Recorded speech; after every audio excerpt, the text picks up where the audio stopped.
September 1, malalaman ninyo. Second hearing pa lang yun, Sen. Oo, second hearing. Pero kahit malaman ninyo, Opo. lahat ng mga involved dito, wala na kayong magagawa kahit malaman pa nyo. Ayun.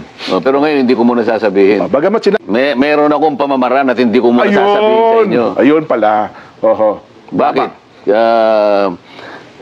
Tinangka ko bang gawin ito ng paganyan-ganyan lang? Oho. Ay, hindi ko muna sasabihin sa inyo.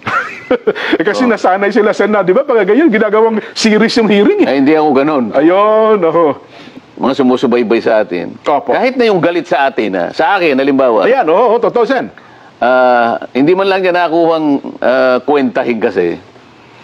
Oo nga naman. 1 month and 3 weeks pa lang yan eh. Ba't may kukumpara doon? Yung mga iba, 3 dekada na dyan, 4 na dekada na nga, di ba? Yun na nga po. Oo. Pero, bakit sa ngayon, nakikita ng mamamayan, parang may tiwala sila. Kasi nakikita ko rin eh. Totoo po. At sa dami ng mga nagte-text sa akin dyan, hindi ko na kayang sagutin lahat eh. Na nagsasabi na ipagpatuloy mo ito, ganito. Alam mo na, isasagot ko na lang.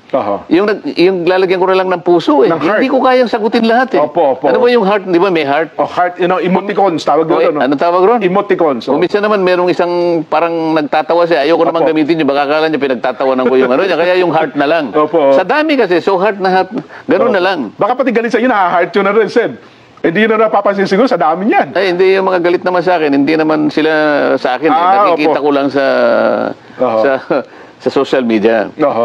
Ang gusto kong mapansin nila, bakit kahit na bagito lang, kung ang pag-uusapan ay yung tagal o inilagi ko nga, hindi pa nag-iinit ang upuan ko eh. Pero yung kanilang pagtitiwala nandun yun. Totoo po. Ngayon, ang gusto kong mapansin nila, bakit ganun? Saan ba galing ito? Hindi ba? Ano bang patakaran ng taong ito? Okay. Ano ang